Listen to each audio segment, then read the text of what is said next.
Lo único que sana es el amor. Cuando comenzamos a creer que nuestra verdadera identidad es un ser espiritual y que somos algo más que solamente un cuerpo, toda nuestra vida comienza a cambiar. El ver la esencia del espíritu y la luz en otras personas nos permite abandonar nuestro enfoque corporal y reconocer la misma esencia en nosotros mismos.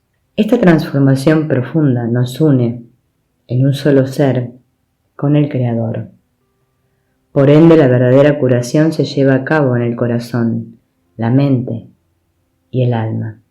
Es un acto de amor incondicional que no se enfoca en el deterioro del cuerpo y que nos permite experimentar felicidad y paz a pesar de la condición del cuerpo. La preferencia pacífica. Cuando explico a las personas que el centro no da tratamiento alguno, una de las respuestas más comunes es: oh, ya veo, ayudan a los niños a ajustarse al dolor y la muerte. Esta es una suposición razonable, pero no es la curación actitudinal. La curación actitudinal reconoce la realidad que no está conectada a los problemas, las preocupaciones o las tragedias que cambian la vida. La realidad es el amor, y el amor entra y se asimila solamente cuando nuestra mente pierde el interés en luchar en contra o sucumbe a las miserias de la vida. Cuando la importancia de este hecho comienza a sentirse, nuestra reacción inicial será de confusión sobre cómo debemos comportarnos, ya que nuestra tendencia es siempre querer saber de qué manera la verdad debe aplicarse a la vida. Claro que la verdad del amor no puede aplicarse, únicamente puede llenar nuestro corazón. Una vez que se hace esto, actuamos de manera adecuada. Un centro para niños con enfermedades catastróficas que no tiene la meta de curar el cuerpo o ajustar la mente para aceptar la enfermedad es claramente no pedirle a los recién ingresados que se comporten de una manera en particular. A la curación actitudinal no le preocupa el comportamiento. En ocasiones, esto causa frustración para aquellos que desean que tomemos una posición en favor o en contra de un tratamiento, sistema, dieta o régimen en particular. Nuestra posición es que todos los individuos tienen dentro los recursos para tomar esas decisiones por sí solos, y estamos ahí para ayudarlos y ayudarnos a entrar con mayor profundidad a ese lugar de fortaleza y entendimiento. Entonces, ¿cómo es que una persona que desea vivir de manera más amorosa puede tomar decisiones? La curación actitudinal se enfrenta con esta pregunta al reconocer que se toman decisiones al aprender a escuchar la preferencia de la paz dentro de nosotros. No hay un comportamiento correcto o incorrecto, pero sí hay un comportamiento motivado incorrectamente. La única elección importante es entre el temor y el amor. Debe haber una mejor manera. Frecuentemente he señalado que la mayoría de las decisiones las tomamos motivados por el temor, lo que nos induce a juzgar y a consultar el pasado, buscando lo que debemos cambiar y cómo debe cambiarse. Siempre es la situación o las personas dentro de ellas las que parecen necesitar corrección. Si nos aconsejamos cambiar nuestra preocupación por la imagen exterior por una preocupación sobre nuestro propio estado mental, requerimos un grado de confianza en nosotros mismos que no estamos habituados a ejercer. Sin embargo, es obvio que si continuamos estrictamente las líneas que dicta nuestro pasado, no nos renovaremos. Al negarse a juzgar, es decir, al elegir no aplicar medidas fundamentadas exclusivamente en el pasado, podemos ver directamente qué está sucediendo y volvernos a esta otra realidad separada de nuestras experiencias pasadas, y es así que recibiremos una imagen fresca de nosotros mismos. Nuestra propia historia no cuenta con vastos mares de sabiduría. De hecho, es tan personal y distorsionada que cuando la observamos a detalle no la podemos utilizar. No conozco otra historia que pueda ilustrar este hecho con mayor claridad que la historia de Aeyad Ababion. Este es un ejemplo inspirador de nuestra capacidad de olvidar la historia personal y utilizar la voz de la felicidad que puede escucharse dentro de nuestro corazón. Aeyad trabajó por varios años en el centro. Sus regalos de amor y humor y su visión especial transformaron muchas vidas de jóvenes y adultos. Pero no fue hasta hace poco que aceptó trabajar íntimamente con los blancos, algo que era impensable para ella. Esta es su historia de cómo ocurrió este gran cambio desde su percepción. Antes de ser estudiante de un curso de milagros como musulmana y negra, creía solo que algunas personas de la tierra tenían derecho a ser considerados hijos de Dios. Sentía que era necesario separarme de aquellos que no se parecían a Dios, sin tener idea de que esta actitud me limitaba al experimentar la totalidad de la presencia de Dios. Creía que si Dios quería que todos fuéramos hermanos y experimentáramos el amor fraternal, habría incluido a todas las personas en la raza negra.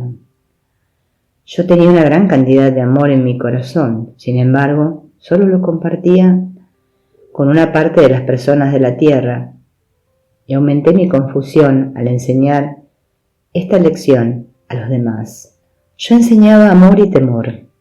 Le decía a mi gente que había que temer y odiar a los blancos porque no eran hijos de Dios debido al color de su piel.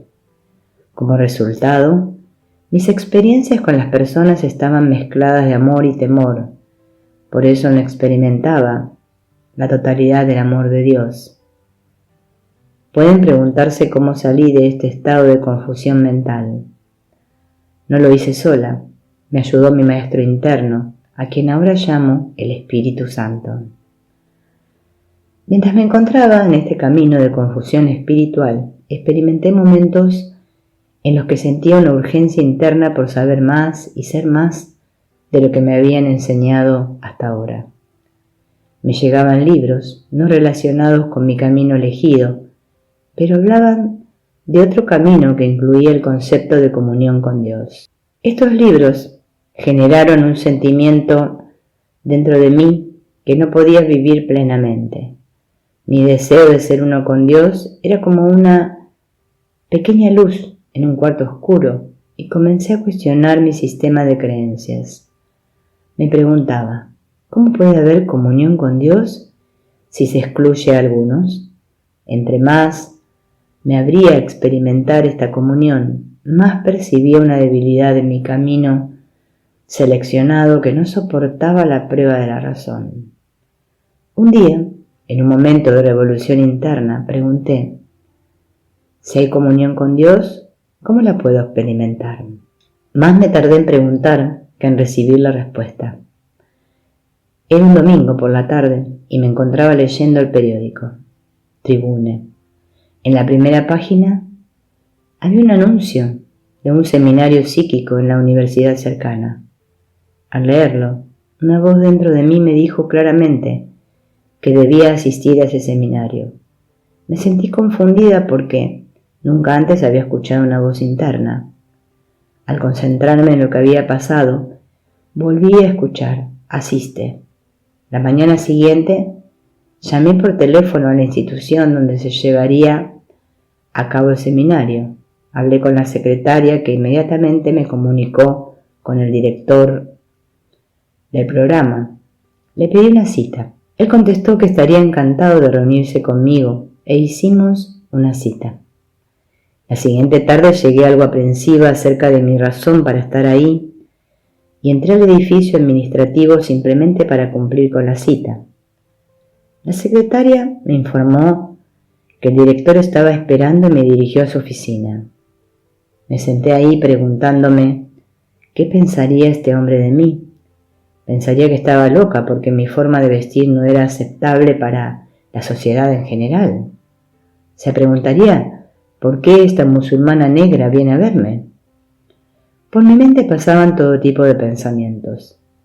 Al sentarme en la silla directamente enfrente, él esperaba pacientemente que buscara en mi bolsa el recorte del periódico sobre el seminario psíquico. Preguntó muy quedito: ¿qué se le ofrece? Comencé a hablar sin parar sobre mi camino espiritual elegido, cómo fui guiada a asistir a esta conferencia, y pregunté si era posible que asistiera. Añadí que no tenía el dinero y que sabía que había una cuota que pagar. Él me escuchó atentamente moviendo la cabeza como si entendiera. Después dijo: puede asistir, pero tendrá que pagar la cuota después. Estuve de acuerdo con esa condición y salí de su oficina con un sentimiento de logro. El siguiente domingo me encontraba sentada en un gran auditorio lleno de personas a las que me habían enseñado a temer y a odiar porque no se parecían a Dios. Me pasé a la primera hilera para que la gente con la que me encontraba no molestara mi mente. Al sentarme, jalé mi sombrero hacia mi frente para ocultar mis ojos y doblé mis brazos en señal de hallarme a la defensiva. La charla comenzó con parapsicólogos presentando información dirigida a cerrar la brecha entre la psicología y la espiritualidad. Sus presentaciones fueron informativas, pero aburridas. Finalmente llegó una dama llamada Judy Scutch, quien presentó una serie de libros titulados Un curso de milagros. Al leer la introducción nuevamente escuché la voz interna diciendo: esta es una herramienta para ti, querida hija. Utilízala y guiará tu camino, ya que siempre estoy contigo. La dama comenzó a brillar y nuevamente me dijeron: esta es tu hermana, a quien amo muchísimo. Mi corazón se llenó de amor por esa dama. También me sentía en casa y segura.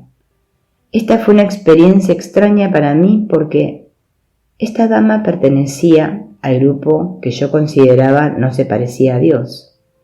Aún así, una voz dentro de mí habló del amor de Dios hacia ella. Me senté en silencio después de su presentación, pensando en lo que había ocurrido.